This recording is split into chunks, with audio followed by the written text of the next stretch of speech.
Assalamualaikum warahmatullahi wabarakatuh. Bismillahirrahmanirrahim.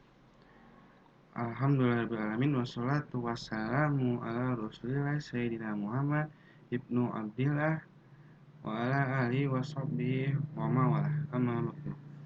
Baiklah, perkenalkan nama saya Rama Baghdad Setiawan dengan NIM 120705010 dari jurusan Informatika kelas E. Pada kesempatan kali ini saya akan menjelaskan tentang makalah strategi algoritma saya melalui media PowerPoint. Baiklah, pendahuluan. Dalam kehidupannya, manusia selalu menemui masalah atau persoalan. Hal ini mungkin didasarkan dari sifat dasar manusia itu sendiri, yang selalu ingin tahu segala sesuatu. Deskripsi dari masalah menurut NEA 96 adalah pertanyaan atau tugas yang kita cari jalannya. Dalam menghadapi permasalahan, untuk menyelesaikannya, manusia memerlukan langkah-langkah yang benar, sehingga permasalahan tersebut dapat diselesaikan. Urutan langkah-langkah untuk memecahkan suatu masalah tersebutlah dinamakan dengan algoritma. Definisi lain dari algoritma adalah deretan langkah-langkah komputasi yang mentransformasikan data masukan menjadi keluaran. Dalam menentukan langkah-langkah tersebut diperlukan suatu strategi agar langkah-langkah yang dipakai tersebut dapat menyelesaikan permasalahan secara efisien atau mampus. Strategi menurut Kamus Besar Bahasa Indonesia adalah rencana yang cermat mengenai kegiatan untuk mencapai sasaran khusus. Rencana itu sendiri dapat berisi suatu metode atau teknik yang digunakan untuk mencapai sasaran khusus tersebut. Dengan pengertian algoritma dan strategi tersebut, kita dapat mendefinisikan strategi algoritmik sebagai kumpulan metode atau teknik untuk memecahkan masalah guna mencapai tujuan yang ditentukan. Dan dalam hal ini deskripsi metode atau teknik tersebut dinyatakan dalam suatu urutan langkah-langkah penyelesaian. Selanjutnya, masuk ke dalam materi. Yang pertama ada kompleksitas algoritma. Secara sederhana, algoritma didefinisikan sebagai prosedur selangkah demi selangkah untuk mencari solusi suatu masalah dalam waktu yang terbatas. Umumnya, algoritma mentransformasi objek masukan menjadi objek keluaran dalam waktu eksekusi yang merupakan fungsi dari objek masukan. Dalam arti, makin besar objek masukan, makin lama waktu yang dibutuhkan untuk menghasilkan objek keluaran. Selanjutnya, kompleksitas algoritma diukur berdasarkan kinerjanya dengan menghitung waktu eksekusi atau algoritma. Menurut Goldreich, waktu eksekusi algoritma dapat diklasifikasikan menjadi tiga kelompok besar, yakni best case kasus terbaik, average case kasus rata, dan worst case kasus terjelek. Pada pemrograman yang dimaksud dengan kasus terbaik, kasus terjelek, dan kasus rata, suatu algoritma adalah besar kecilnya atau banyak sedikitnya sumber-sumber yang digunakan oleh suatu algoritma. Makin sedikit makin baik, makin banyak makin jelek. Biasanya sumber-sumber yang paling dipertimbangkan tak hanya waktu eksekusi, tapi juga menjadi besar memori, satu daya, dan sumber-sumber lainnya. Istilah kinerja terbaik digunakan untuk menerangkan keadaan optimal suatu algoritma. Sebagai contoh, kinerja terbaik untuk mencari linear sederhana terjadi saat elemen yang dicari berada di posisi pertama dalam daftar. Kenyataannya, dalam komputasi real-time, kinerja paling baik jarang digunakan. Manfaat paling utama adalah jika kasus terbaik untuk tugas individual telah diketahui, dapat digunakan untuk memperbaiki akurasi analisis kasus terjelek secara keseluruhan. Selain itu, untuk banyak algoritma, waktu terbaik lebih mudah diketahui dengan pasti, sehingga dapat dijadikan sebagai patokan atau benchmark dari algoritma lain. Dengan demikian, pengembangan algoritma jarang didasarkan pada kinerja terbaiknya.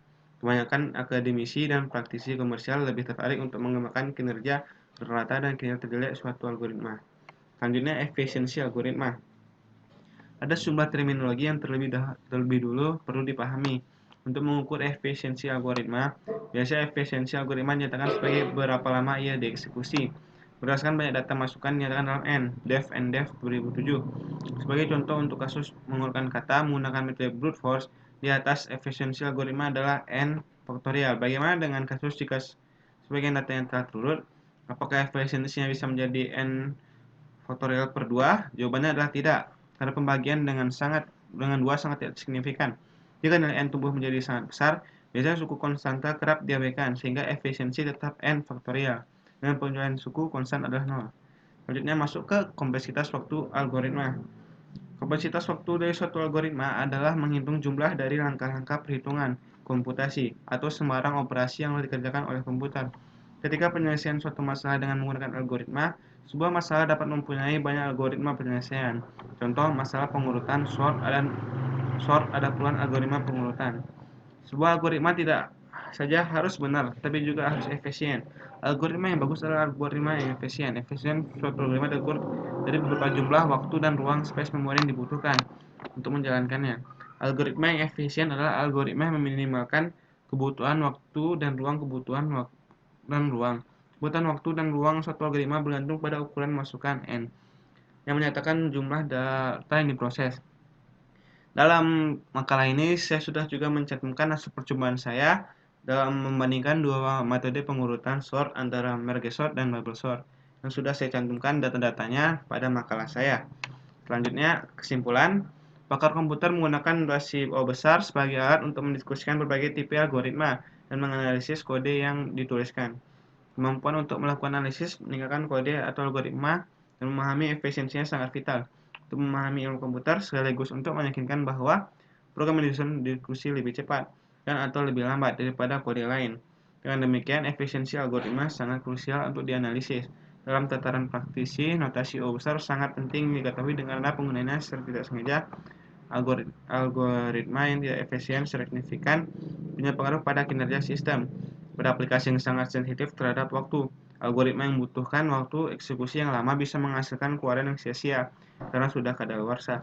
Selain itu, algoritma yang tidak efisien juga membutuhkan satu daya dan ruang memori yang besar sehingga tidak lagi ekonomis jika dieksekusi.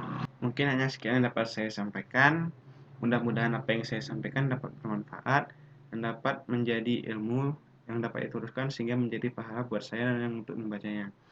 Bila ada kesalahan, mohon dimaafkan. Bila taufiq walhidayah. Wassalamualaikum warahmatullahi wabarakatuh.